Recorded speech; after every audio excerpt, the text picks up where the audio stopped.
इसको लगभग आप लोग भी जानते हैं कि लगभग 3 से 4 साल होने वाले हैं जब से कोई अगले इसका कांस्टेबल वाला पेपर निकला।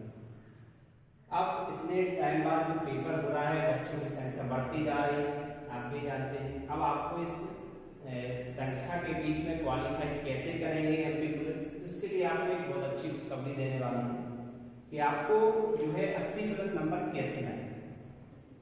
और आप ये जानते हैं कि 80+ से कम अगर आप किसी भी कैटेगरी के अंतर्गत आते हैं, अगर आप सोचते हैं कि इतने से कम एग्जाम नंबर लाने के बाद अगर हम एमपी पुलिस कांस्टेबल भी क्वालिफाई करें तो ये मुमकिन तो नहीं है, ठीक है।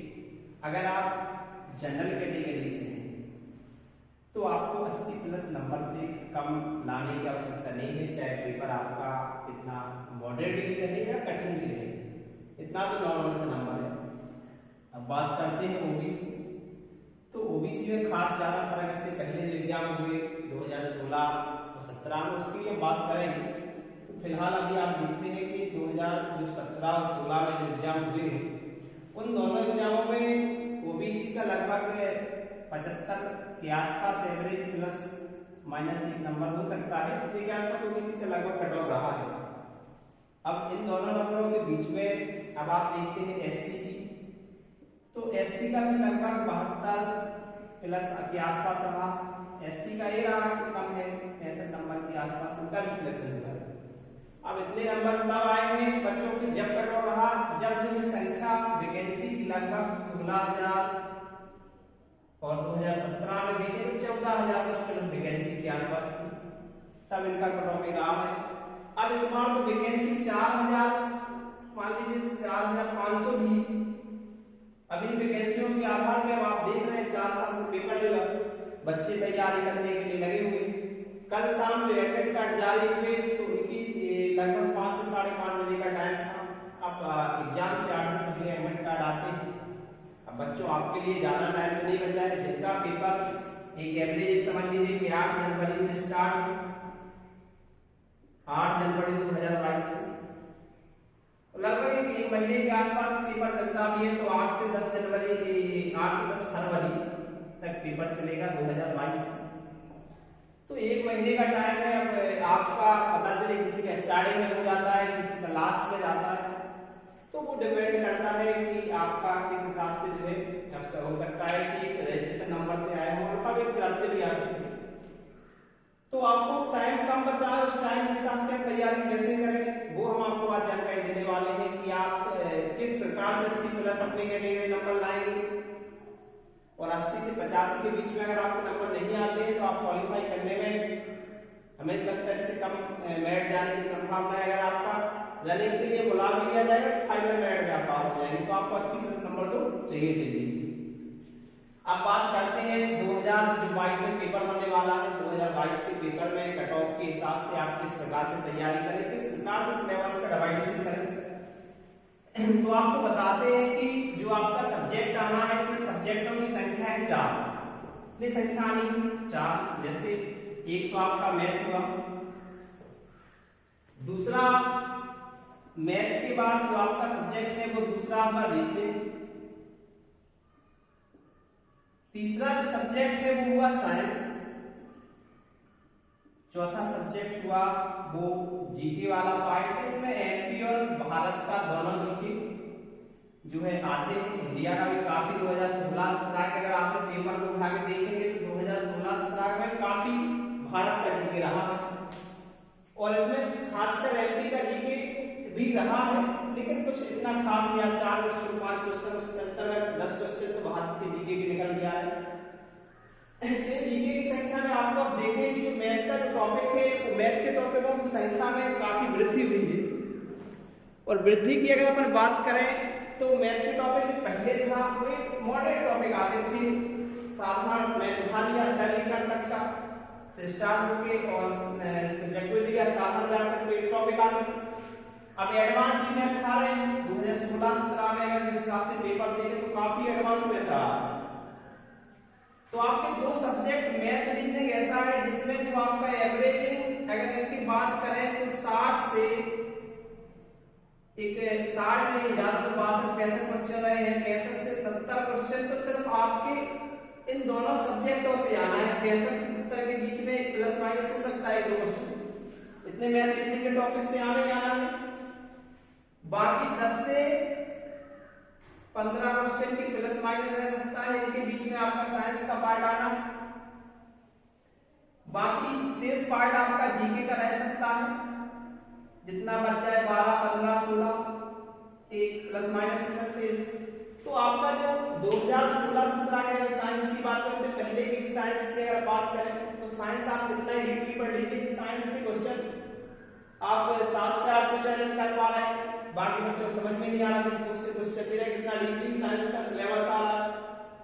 लेकिन अगर आप मैथ रीजनिंग की बात करें, हम आपको बताएंगे 70 से 70 में 70 कैसे नंबर लाएंगे। एक नंबर अगर आपका रीजनिंग मैथ में कटता है ठीक, अगर आप कहें कि 5 से 6 नंबर अगर आप कटते हैं तो बहुत ज्यादा है। इन नंबरों की संख्या की बात करें तो इस संख्या में जो मैथ के टॉपिकों की संख्या है वो आप साधारण मैथ से लेकर एडवांस मैथ दोनों मैथों के टॉपिकों की जो संख्या है वो बिल्कुल नॉर्मल सी संख्या है, ज्यादा कठिन है नहीं। ये जो साधारण से मैथ है, साधारण मैथ में जो आपके मेन चैप्टरों को आना है वो आपके चैप्टरों की संख्या है। आप अगर देखें तो सबसे ज्यादा क्वेश्चन जो रिपीटेड हो रहे हैं वो पिस्सत वाला चैप्टर, पिस्सत का चैप्टर एक ऐसा है कि अभी आप एसएसजीडी भी दे के आए हैं, तो अभी एसएसजीडी कई 2-2-3 क्वेश्चन रिपीट हुए एक चैप्टर से। दूसरा लाभ हानि का टॉपिक है, वो ऐसा टॉपिक है इस एग्जाम से पेपर में क्वेश्चन बनना ही बनना है। तीसरा बट्टा पार्ट हुआ, तो ये बट्टा वाला पार्ट से भी काफी क्वेश्चन बन रहे हैं। आपका औसत हुआ, आयु संबंधी हुआ, साधारण ब्याज हुआ, बोर्ड पे लिखे हुए सारे साधारण के बाद चक्रवृद्धि ब्याज हुआ, क्षेत्रवृत्ति हुई, घन घनाभ हुआ, वहां से आए तो आप देखें त्रिकोणमिति का पार्ट भी रहा है, त्रिकोणमिति भी काफी क्वेश्चन आए हैं। डेटा इंटरपोलेशन का भी काफी पार्ट आया है, 1-2 क्वेश्चन तो रिपीट होने ही होना है।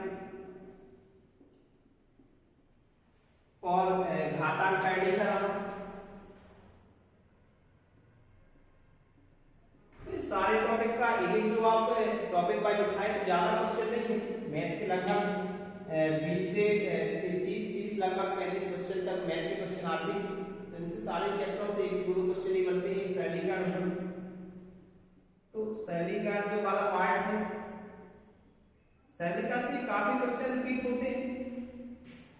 वर्गमूल का हुआ, इन टॉपिकों को अगर आप चैप्टर वाइज देखें तो बहुत ज्यादा कठिन पार्ट नहीं है, आपके पास काफी समय है, 8-10 दिन तो मिनिमम। अगर आपका पेपर 8 तारीख से भी 8 जनवरी को पड़ता है पेपर 2022 में, तो भी आपके पास 10 दिन का टाइम है। 10 दिन में आप मैथ का रीजनिंग का फुल जो है रिवीजन कर सकते हैं। अपने आप 3 घंटे क्लासेस की दे रहे हैं, लगभग 7 से 10 तक है मैथ की क्लास है। उन बच्चों के लिए है वो तो जो पहले से जो है तैयारी ऑलरेडी कर रहे हैं, उनके लिए भी काफी जो है सिलेबस बनाया जा रहा है, ज़्यादा मैथ की कोशिश की जा रही है। संडे की क्लासेस भी रहेंगी, लगभग 6 घंटे की क्लास दी जा रही है। किसी कारण से कोई टॉपिक बच्चे का ये नहीं रहना चाहिए टॉपिक को छूट गया। दूसरी बात करें आप रीजनिंग की, तो रीजनिंग के कोई टॉपिक ऐसे है नहीं जो आप लोगों से ना बने। इसके बाद अगर हम आपको टॉपिक की बात करें तो इसमें वर्बल और नॉन वर्बल दोनों रीजनिंग देखना है टॉपिक, और दोनों रीजनिंग के टॉपिक में वर्बल वाले पार्ट में नॉन वर्बल वाले पार्ट में कोई कठिन है नहीं चैप्टर, बाकी सारे पार्ट हैं। अभी हम इसका एक ज्यादा बड़ा वीडियो बन ना हो, इसके लिए हम कोई भी टॉपिक का भी इसमें ज्यादा विस्तृत लेके नहीं आ रहे हैं, और जल्दी से जल्दी इस टॉपिक वाइज हर एक टॉपिक के वीडियो आपके पास बहुत जल्दी पहुंचना चालू होगी। आप अगर चैनल में नए जुड़े हुए हैं तो चैनल को पहले सब्सक्राइब कर लें और वीडियो को शेयर करना ना भूलें, लाइक भी करें, है ना, क्योंकि जितना ज़्यादा वीडियो आगे आपके पास पहुंचेगा उतने और वीडियो बनाने का अच्छा लगेगा। चलिए आपके पास अगर वीडियो पहुंच रही है, आपको प्रॉफिट हो रहा है, आपको डायरेक्ट अकेडमी से नहीं जुड़ पा रहा है, तो आप लोगों के पास अब इसका टॉपिक वाइज पूरा सिलेबस डालें, कौन से टॉपिक से कितने क्वेश्चन जल्दी आपके पास आ जाए, कल में एक वीडियो मिलेगा उसमें सारे टॉपिक मिल जाएंगे और टॉपिकों की संख्या ज़्यादा नहीं हो, इसके लिए मेन टॉपिक छांट के रखे जाएंगे जिससे एग्जाम में आते ही आते